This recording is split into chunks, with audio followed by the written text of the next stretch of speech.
స్మృతుల చెక్కిన శిల్పం పార్ట్ 19 రచన మీనా కుమారి గారు. పరంకుశం గారి మాటలకు సుకన్యకు చాలా కోపం వచ్చింది.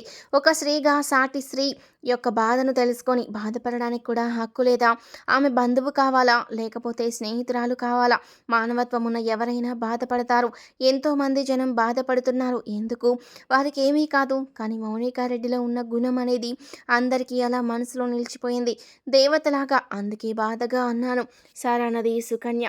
సరే అయితే ఇక నేను మిమ్మల్ని అడగాల్సిందేమీ లేదు. అడగాల్సినప్పుడు అవసరం పడుతుంది అని అనుకుంటున్నాను.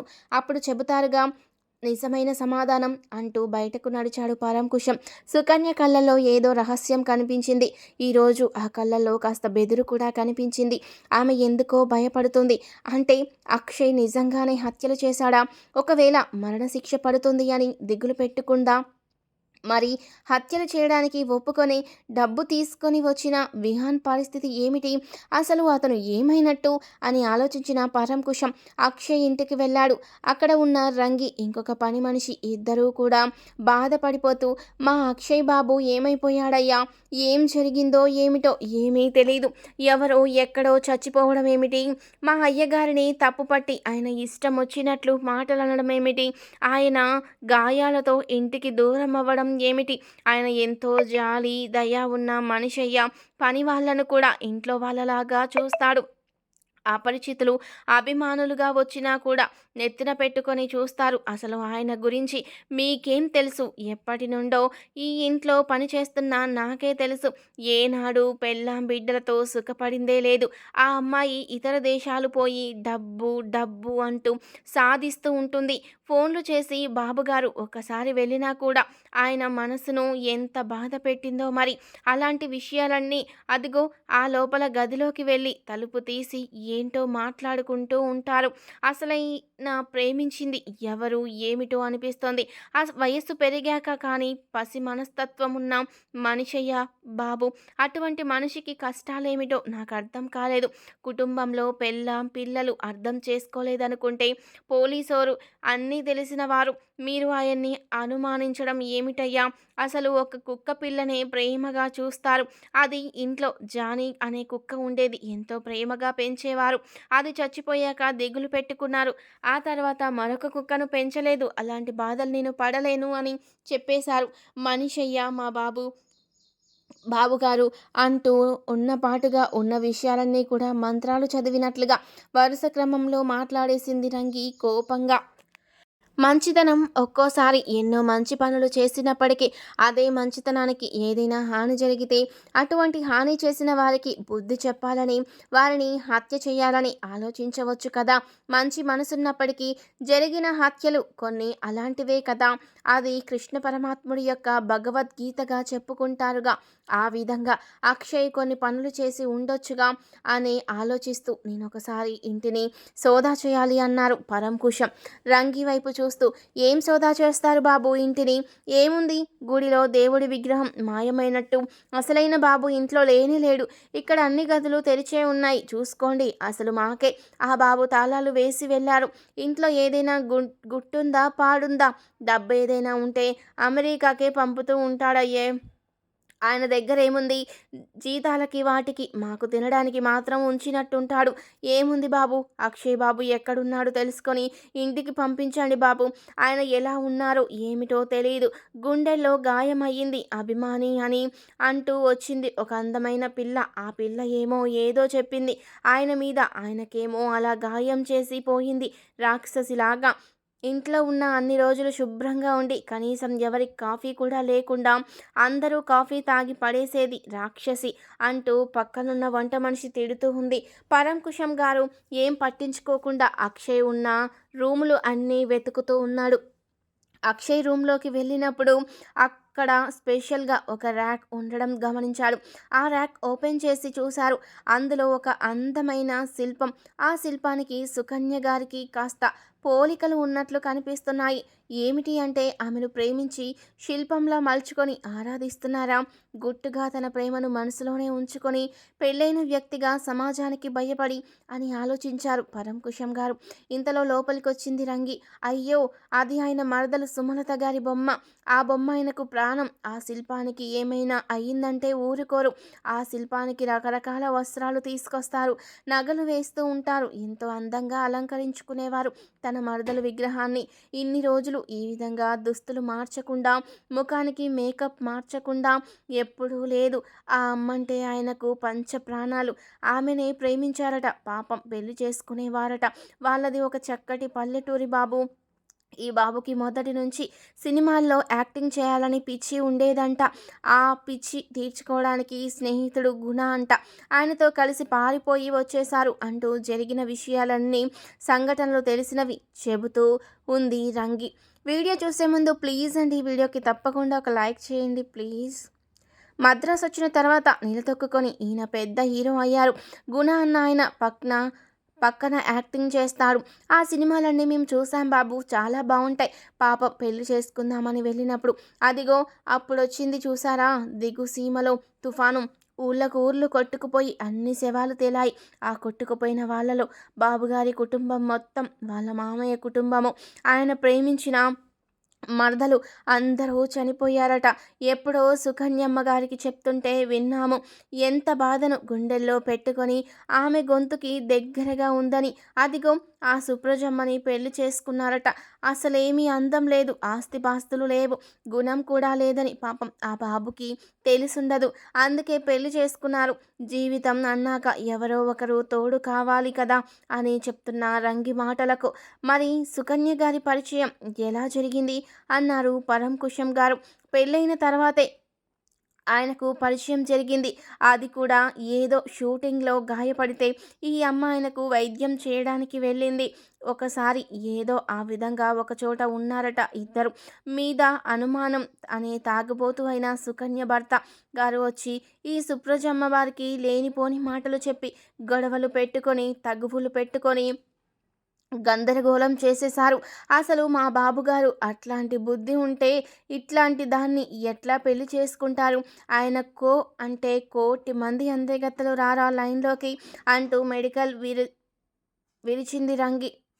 వంటావిడ మాట్లాడుతూ అసలు మా బాబుగారి అంత మంచి మనసు ఎక్కడ ఉండదు. ఆ తర్వాత భర్తతో పడలేక సుకన్య అమ్మ 2 ఏళ్లకే విడాకులు ఇచ్చేసింది. బాబుగారి భార్య సుప్రజ గారేమో ఇండియాలో ఉండను అంటూ పిల్లల్ని ఇతర దేశాల్లో పెంచుకోవాలని బంధువులు ఉంటే అక్కడికి పోయింది. బాబుగారికి ఇప్పుడున్న ఆరోగ్యం బాగోనప్పుడు వస్తూ ఉంటారు, వైద్యం చేస్తారే తప్ప ఇద్దరి మధ్యన రవంత వేరే సంబంధం అనేది లేదు బాబు.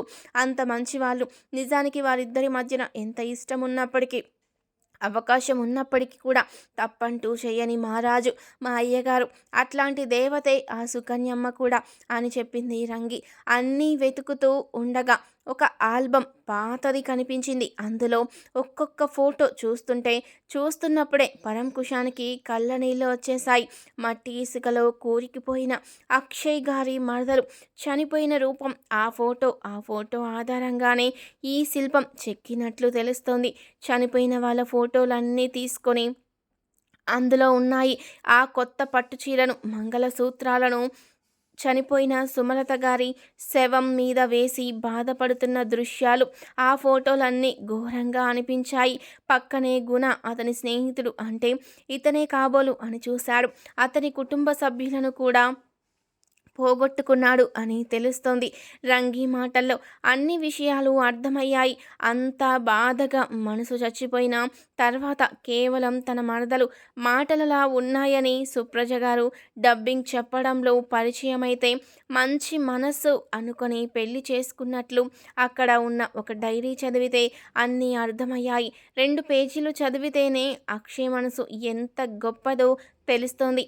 హీరోయిన్స్తో సంబంధాలు ఉన్నాయి అన్న అవన్నీ రూమర్సే. ఆయనకు ఎవరితోనూ సంబంధం లేదు. కావాలని హీరోయిన్స్ అలా పేపర్లలో వేయించుకున్నారంట. ఎందుకంటే వారికి అవకాశాలు బాగా వస్తాయట. సినీ ప్రపంచం మాయా ప్రపంచం అంటూ ఆయన రాసిన మాటలు నిజమే అనుకున్నారు పరంకుశం గారు. నా స్మృతులు చెక్కిన శిల్పం అంటూ అక్కడ ఉన్న శిల్పాన్ని ఫోటో తీసుకొని ఆ కింద రాసిన మాటలు కళ్ళల్లో నీళ్లు రాకుండా ఉండలేకపోయింది పరంకుశం గారికి. వృత్తి ధర్మం ఒకటైన వ్యక్తిగతంగా మనసు అనేది ఒకటి ఉంటుంది కదూ. ఆ మనసులో చెప్పలేని భావాలు ఉంటాయి. అలా ఆయన కళ్ళల్లో కన్నీళ్లు మెదిలాయి. అక్షయ్ ట్రైన్ దిగగానే అక్కడ ఒక గుర్రపు బండివాడు రావడం, ఒక ఇంటికి తీసుకెళ్లడం జరిగింది. అది ఒక పాతకాలపు పెంకుటిల్లు అయినా కూడా చుట్టూ ముచ్చటగా పచ్చని చెట్లు, దగ్గరలోనే చెరువులు, కొండ ప్రాంతం. చుట్టూ వాతావరణం ఎంతో ఆహ్లాదంగా ఉంది. మనసుకు ఏదో కాస్త ఊరటగా అనిపించింది. ఆకలి మాత్రం బాగా వేస్తోంది. నీరసంగా అనిపించింది. ఇంజెక్షన్స్ తనే చేసుకుంటూ మెడిసిన్స్ వాడుతూ ఉండడం వల్ల ఆకలి విపరీతంగా వేస్తున్నట్లు తెలుస్తోంది. ఇంతలో పెద్ద వయసున్న ఆవిడ హుషారుగా ఎదురొచ్చి, నా మేనకోడలు చెప్పింది బాబు, హీరో అక్షయ్ కదా నువ్వు, నాకు ఎంతో అభిమానం, ఎంత బాగా చేశావు సినిమాలు, ఎంత చక్కగా అంటూ చెబుతూ ఆమె అయ్యో నీరసంగా అలసిపోయావు, ముందు ముఖం కడుక్కో, తర్వాత మాట్లాడుకుందాం అంటూ గలగల మాట్లాడుతున్న ఆవిడ వైపు చూసి నవ్వొచ్చింది. చుట్టూ ఉన్న వాతావరణం తమ పల్లెటూరు గుర్తుకు వస్తుంది. ఆ ఇల్లు కూడా ఏవో పాత జ్ఞాపకాలు. తన పల్లెటూరులో ఉన్న కొన్ని ఇల్లు కూడా అలా గుర్తుకొస్తున్నాయి. చుట్టూ అందమైన పూల తోట వేయడం, ఆ చెక్కలతో కంచె కట్టడం, అదంతా కూడా తమ ఊళ్ళో చిన్నప్పుడు ఉండేది.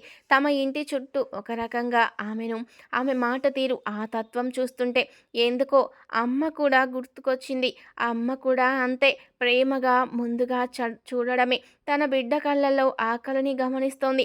అక్షయ్ మొహం కడుక్కోగానే వెంటనే వేడి వేడి జావ తీసుకొచ్చింది.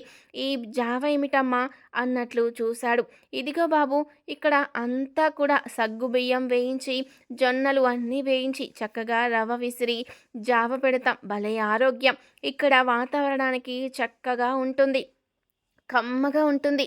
చూడు, అప్పుడప్పుడే తాజా బాదం కాయలు, పప్పులు ఒలిచి అన్నీ కూడా దాంట్లో కలుపుకుంటాము. ఎప్పటికప్పుడు రుచిగా ఉంటుంది.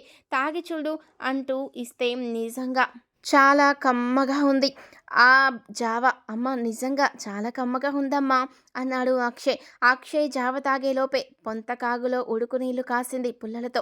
ఆ పొయ్యిలో ఉన్న నిప్పు కణికలు తీసుకొచ్చి పక్కనే ఉన్న కొన్ని ఆకులు తీసుకొచ్చి, ముందుగా ఆ పొగ వేసుకో బాబు అంటూ ఆ పచ్చి ఆకులు నిప్పుల మీద వేయడమే. కమ్మటి వాసన వస్తూ హాయిగా గాలి పీల్చుకుంటూ ఉంటే మనసుకు శాంతిగా అనిపించింది.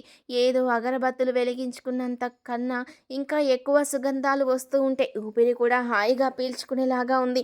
అలా ట్రైన్లో జర్నీ చేసేసరికి ఒకలాంటి జలుబులాగా ఉంది. అది వెంటనే దిబ్బడ పట్టిన ముక్కులో క్లియర్ అయిపోయినట్లు అనిపించింది. మిమ్మల్ని అమ్మ అనే పిలుస్తాను అన్నాడు అక్షయ్ నవ్వుతూ. చిన్నప్పుడు మా అమ్మ కూడా ఇంతే తలస్నానం చేయించేది. చక్కగా ఏదో గువ్వ సాంబ్రాణి అని మెత్తగా నూరి సాంబ్రాణి పొగ వేసేది. తనంటే ఎంత ప్రేమ అమ్మకు, నాన్నకు. ఇక మామయ్య వాళ్ళ ఇంటికి వెళ్తే అత్త మామ మామూలుగా చూసేవాళ్ళు కాదు. ఏదన్నా చక్కటి కూరలు వండితే మంచి మంచి చేప ముక్కలు వేసి తన వరకు పెట్టేవాళ్ళు. నీచు కూరలు వండుకుంటే చాలు తననే పిలిచేవాళ్ళు. ముందు మొత్తంగా పాతకాలం జ్ఞాపకం వస్తున్న ఆ ఇల్లు వాతావరణం, ఆ అమ్మ మాట తీరు, నవ్వు, ఆ ప్రవర్తన, పెట్టే ఆహారం ప్రేమగా శుభ్రతగా ఇచ్చే విధానం అన్నీ కూడా అక్షయ్కు తన గత రోజులు చిన్నతనంలోవి గుర్తుకొస్తూ మనసు ఆనందంగా అనిపించింది. కాసేపు పాతకాలం నాటి అమ్మ వాళ్ళు పెట్టిన పేరు శంకర్‌గా మారిపోయాడు. అక్షయ్ బయటకు రావడమే టిఫిన్ తిను బాబు అంటూ పెట్టింది. ఏమిటమ్మా ఇవి అని అడిగాడు. మినుములు చేయించి చక్కగా రవ్వ పట్టించి ఇడ్లీలాగా వేస్తాం. నీకు గాయం ఉంది కదా, కుడుములాగా బెల్లం కలపలేదు.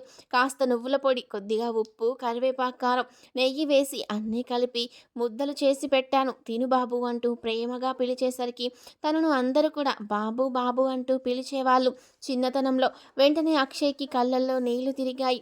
ఎందుకు అంటూ నేను అడగలేనులే, ఇప్పుడు శుభ్రంగా తిని పడుకో, ఆ తర్వాత మాట్లాడుకుందాం. పెరట్లో చక్కగా తోట ఉంది, తోటలో కూర్చొని మాట్లాడుకుందాం సరేనా అని చెప్పింది. అవి తింటుంటే మినప కుడుములు చాలా రుచిగా హాయిగా అనిపించింది. ఆ తర్వాత కమ్మటి కాఫీ కలిపి తీసుకొచ్చింది. ఈ కాఫీ పొడులు కొనుక్కో, బాబు కాఫీ గింజలు దొరుకుతాయి, వాటిని పొడి చేసి చక్కగా తయారు చేసుకుంటాం. యాలుక్కాయ, ఇంకా రకరకాల బాదం పప్పులు, ఇంకా ఏదో చాలా కలుపుతాము.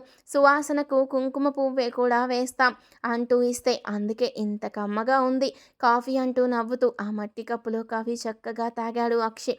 లోపల ఆ పక్క గదిలో ఆ పైన అటక మీద పడుకో బాబు అని చెప్పింది. అటక మీద పడుకోవడం ఏమిటి అనుకొని అక్షయ్ లోపలికెళ్ళాడు. అక్కడ చిన్న నిచ్చెనలాగా ఉంది. పైన అటకలాగా ఉన్నప్పటికీ హాయిగా పడుకోవడానికి పరుపు, ఫ్యాను అంతా కూడా చక్కగా సౌకర్యాలుగా అమర్చారు అంటూ అటు పక్కనే వెంటిలేటర్ కూడా ఉంది. దోమలు రాకుండా తెరలు వేసేసింది. చాలా బావుంది ఏర్పాటు అని పైకెక్కి పడుకున్నాడు అక్షయ్. ప్రాణం ఎటు వెళ్ళిందో తెలీదు. హాయిగా నిద్రపోయాడు. చాలా రోజుల తర్వాత మందులు వేసుకొని ఇంజెక్షన్ కూడా చేసుకోవడంతో, చక్కటి ఆహారం తినడంతో హాయిగా నిద్ర పట్టింది. నిద్ర లేచేసరికి 3 గంటలు దాటిపోయింది. అమ్మా 3 గంటలు నిద్రపోయానా అంటూ ఉంటే, బాబూ అసలే పొడగాటి మనిషివి, జాగ్రత్త పైకి లేచేటప్పుడు అని నవ్వుతూ ఉంది రేవతి. ఇంట్లో చక్కగా ఏవో పాటలొస్తున్నాయి. సన్నని మ్యూజిక్‌లో తనకు చాలా ఇష్టం ఇలాంటి జానపద పాటలంటే. ఈ పాటలు ఎక్కువగా నాన్నగారు రేడియోలో పెడుతూ ఉండేవారు. కిందకు దిగిన తర్వాత కాళ్ళకు దెబ్బ తగిలిందని తెలుసు. అందుకే ఈ పంచ కట్టుకో బాబు అంటూ ఇది కొత్తదే తెప్పించాను అని ఇచ్చింది. అక్షయ్ కాలు సలపరం పుట్టడంతో పంచ కట్టుకున్నాడు. ఆ తర్వాత ఏదో ఆకుపసరు తీసుకొచ్చి దాని మీద ఆకులతో పట్టి వేసింది రేవతి. ఆకుపసర రాసేటప్పుడు చాలా బాధగా అనిపించింది. కానీ ఆ పట్టి వేసేటప్పుడు చల్లదనంగా అనిపించింది. అలాగే గుండెల దగ్గర గాయం కూడా చూసి వేసింది. ఇంగ్లీష్ వాళ్ళ మందులే కానీ మన మందులు మనవే అంటూ నవ్వింది రేవతి. ఇలా రక్తం పోగొట్టుకొని కాళ్ళు బాగా ఇదిగా ఉన్నాయి. అందుకే చక్కగా మంచి మేక కాళ్ళ షార్వా పెట్టాను అంటూ ఒక మట్టి పాత్రలో బలమైన మేకకాళ్ళు షార్వా తీసుకొచ్చి అక్కడ దాన్ని తీసుకోవడానికి చక్కగా ఒకలాంటి పెద్ద స్పూను, పక్కనే వేస్ట్ వేయడానికి గిన్నె అన్నీ ఒక పద్ధతిగా పెట్టింది రేవతి. తనకు చాలా ఇష్టం షార్వా. మంచి మసాలా సువాసనలు వస్తున్నాయి. వేడి వేడిగా తాగుతుంటే ప్రాణం లేచొచ్చినట్లు అనిపించింది. నెలకొక్కసారైనా తన చిన్నప్పుడు నాన్నగారు ఇటువంటి తిండి పెట్టేవారు. అందుకే 6 అడుగుల వాడు అయ్యాడు నా కొడుకు అని గొప్పగా చెప్పేవారందరికీ. అమ్మ మీ వంట, మీ ప్రేమ, మీ రూపం కూడా మా అమ్మను గుర్తు తెస్తున్నాయి అంటూ ఉన్న అక్షయ్ కళ్ళల్లో కన్నీళ్లు కదిలాయి. బాధలు పక్కకు తోసేయాలి. ఏదైనా సంతోషం ఉంటే గుర్తు తెచ్చుకొని ఆ ఆలోచనతో తాగు. తిన్న ఆహారం వంట పట్టాలి కదా బాబు అంటూ నవ్వుతూ, బాధలు ఎవరికి ఉండవు నాన్న చెప్పు.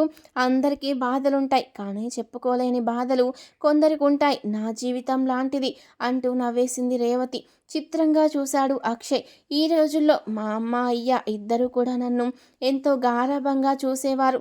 నాన్నగారు చేసే ఆయుర్వేద వైద్యాలన్నీ నేర్చుకునేదాన్ని. అందుకే నేను చదివింది కూడా అదే కోర్స్ చదువుకున్నాను. చదువు పూర్తయిన తర్వాత మా బావతో పెళ్లి చేయాలనుకున్నారు. మా మామయ్య కూడా పక్క ఊర్లో ఉండేవాళ్ళు. మా బావ పుట్టిన తర్వాత మా అత్తమ్మ చనిపోయింది. అందుకే మామయ్య కూడా మాతోనే ఉండేవాడు. బావతో సహా చక్కగా ఉండేవాళ్ళం. ఇద్దరం చిన్నప్పటి నుంచి మొగుడు పెళ్ళాలు అనేవారు. మా అన్న కూతురు సుకన్య ఎంత ఆనందంగా ఉండే సంసారం. గొప్పవాళ్ళం కాదు కానీ ఆనందానికి లోటుండేది కాదు. నేను ఆయుర్వేద విద్యను పూర్తి చేసుకొని ఇంటికొచ్చేసరికి ఈ ప్రాంతాల్లో అప్పట్లో ఉండేవాళ్ళు, వారిని బూటాలు అనేవాళ్ళు.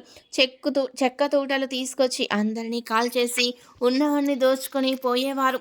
అలా నేను వచ్చేసరికి నా ఇల్లు ఒక శ్మశానం అయిపోయింది. చివరకు చిన్న బిడ్డైన సుకన్యను మాత్రం వేరొకరు తీసుకెళ్ళి బుట్టలో పెట్టి దాన్ని దాచి నేనొచ్చిన తర్వాత నాకు అందించారు. అలా అందరినీ పోగొట్టుకొని ఈ విధంగా ఇలా ఉండిపోయాను. అయినప్పటికీ భయపడ్డానా ఏమిటి? ఎదురు తిరిగి ఆ వార్త ఎవరికి అందజేయాలో వారికి అందజేశాను.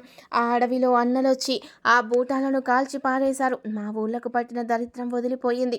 అక్కడి నుంచి ప్రశాంతంగా బతుకుతున్నాం. ఈ వైద్యం చేసుకుంటూ ఇక్కడ చుట్టుపక్కల ఉన్న వారందరికీ వైద్యం చేస్తూ బతుకుతున్నాను. అలాగే సుకన్యను డాక్టర్ చదివించాను. పట్నంలో చక్కగా డాక్టర్గా ప్రాక్టీస్ చేస్తుంది అనుకున్నాను. ప్రేమించాను అంటూ ఒక అర్చకుడిని పెళ్లి చేసుకొని అవస్థలు పడింది. చాలా మంచి మనసు దానిది. దాని మంచి మనసుకు తగ్గవాడు దానికి దొరకలేదు. నాకు ఫోన్ చేసినప్పుడల్లా నీ గురించి ఇష్టంగా చెబుతుంటే ఎందుకో నీ మీద ప్రేమ ఉందేమో అనిపించేది అని నేను అనుకున్నాను అంతే అంటూ చెప్పిన రేవతి గారి మాటలకు అక్షయ్ మనసులోని సుకన్యకు ఎంతో కృతజ్ఞతలు తెలుపుకుంటూ ప్రేమగా అనుకున్నాడు. అతని కళ్ళు చూసి నవ్వుకుంది. తర్వాత ఏం జరిగిందనేది నెక్స్ట్ పార్ట్లో తెలుసుకుందాం. వీడియో నచ్చితే లైక్ చేసి తప్పకుండా సబ్స్క్రైబ్ చేసుకోండి. Thank you for watching.